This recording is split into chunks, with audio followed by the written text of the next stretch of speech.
Karena dia bekerja, karena dia juga bekerja di situ, mengerjakan itu, owner digaji. Kecuali owner sudah tidak lagi bekerja, maka dia sebagai owner dapatnya nanti saham, dividen di akhir tahun.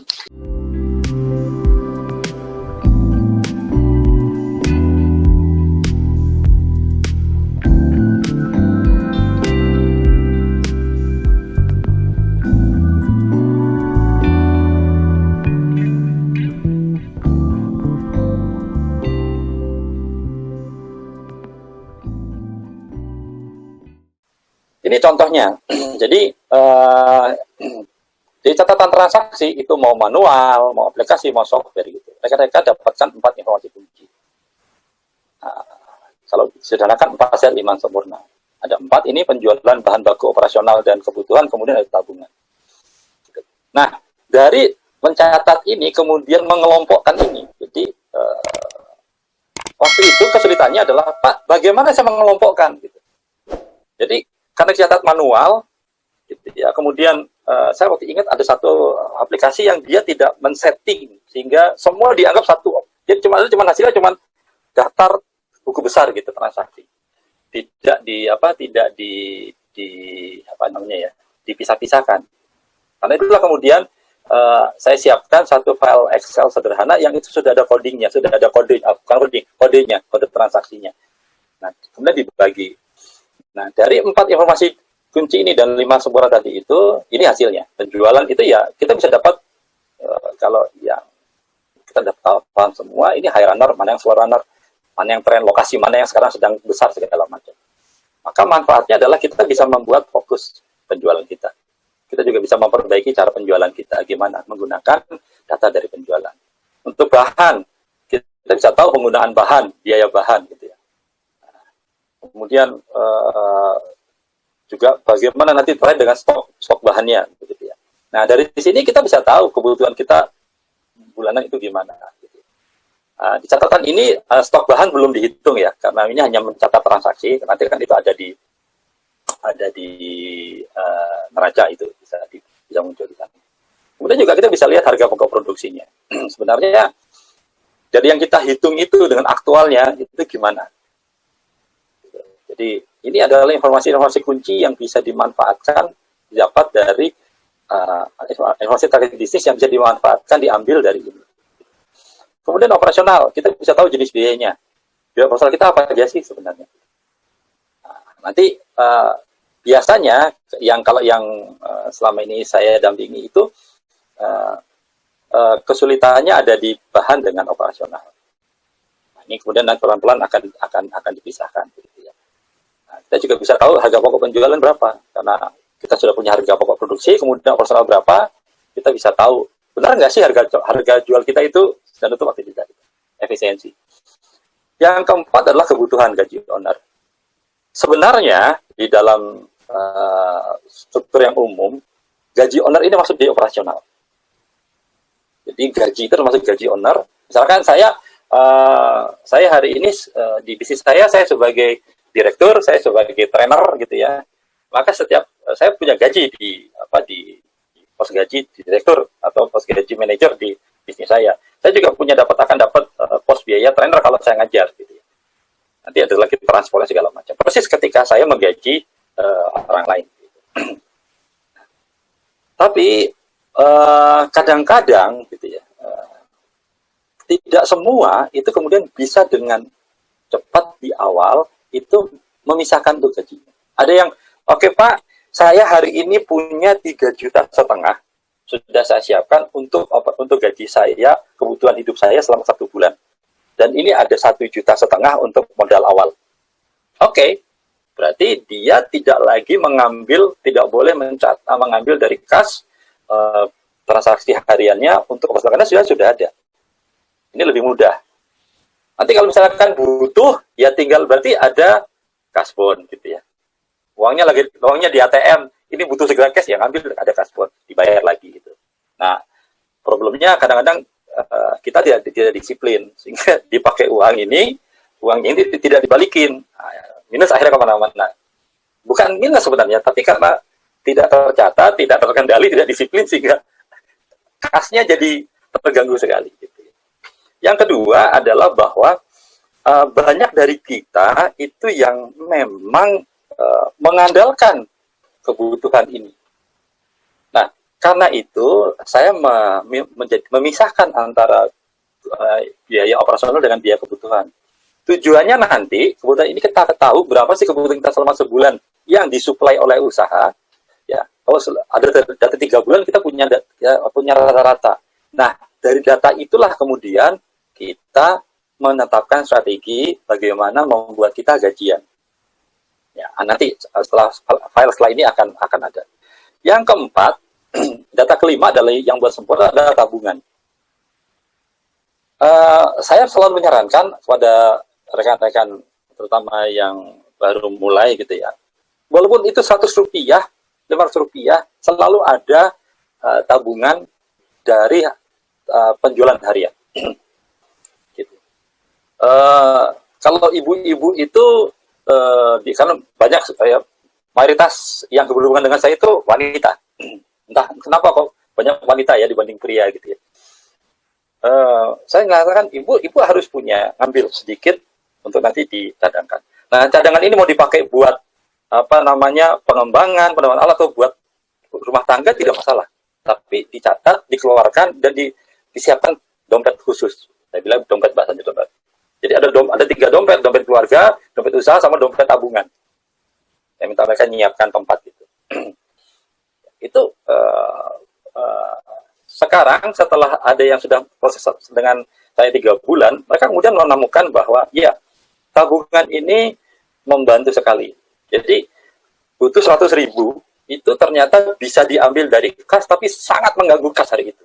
Tapi kalau ada tabungan, dia bisa dipakai. Ini tabungan ini kalau saya pakai buat beli alat, gimana status keuangannya? Ya udah nanti saya pelajari. Tapi yang penting ibu siapkan dulu saja, sehingga ibu bisa nabung. Nah, ini rekan-rekan untuk dari hasil interaksi saya, ini adalah 4 sehat 5 sempurna informasi kunci yang rekan-rekan perlu dapatkan.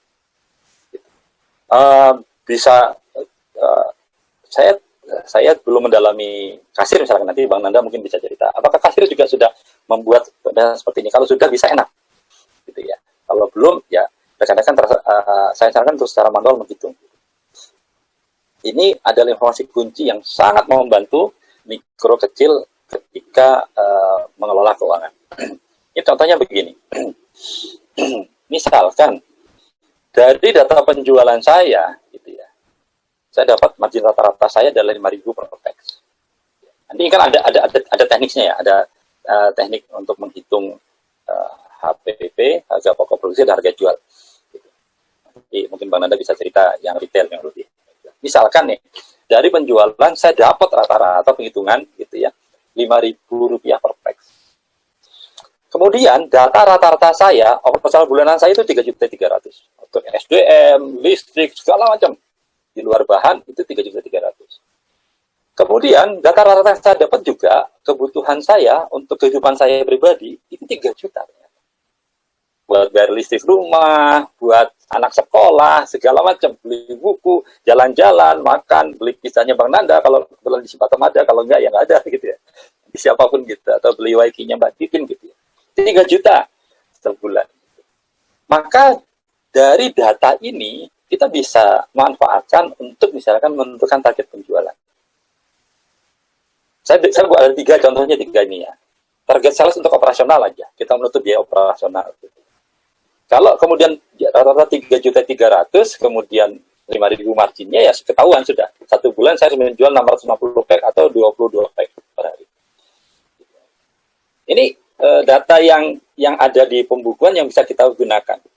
Jadi untuk menutup operasional, ya saya punya produk 15.000, saya jual HPP-nya 10.000, jadi selisihnya 5.000.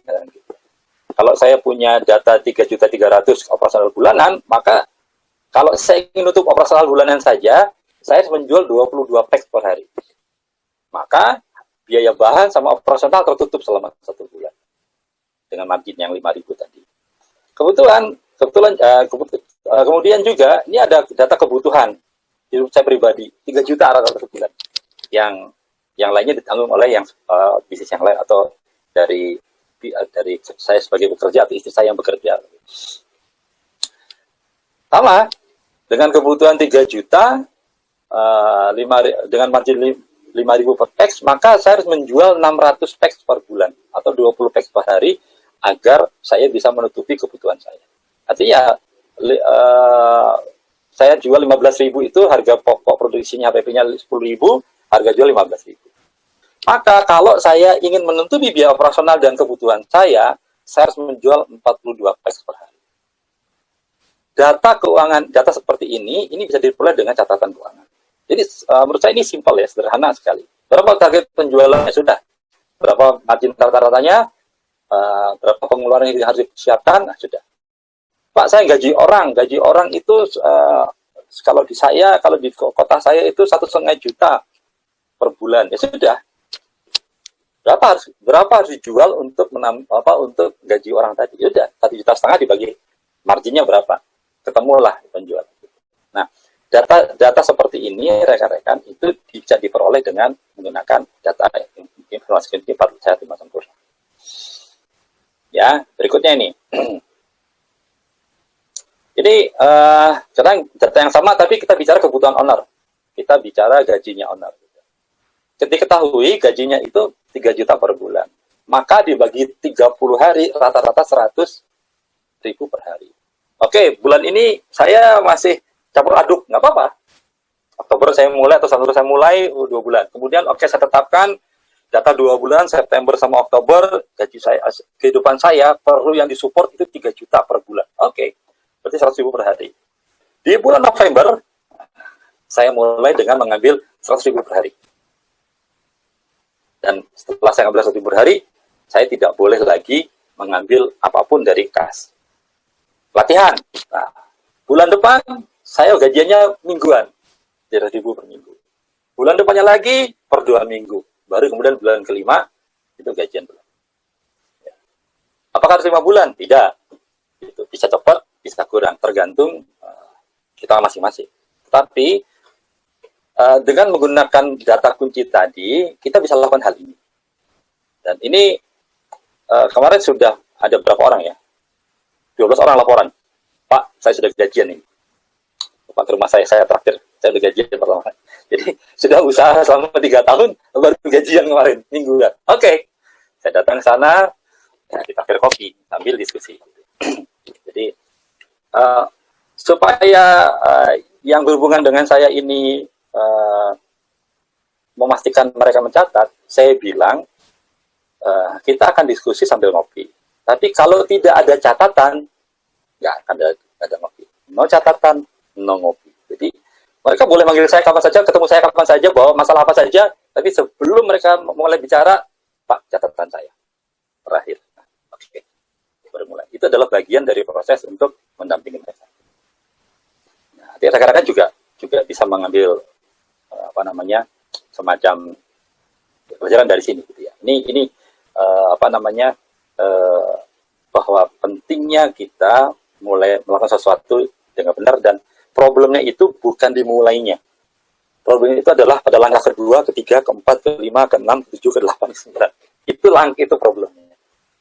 Gitu ya. Makanya berkomunitas, makanya berkelompok itu memudah kita untuk saling membantu, gitu ya. Mengingatkan.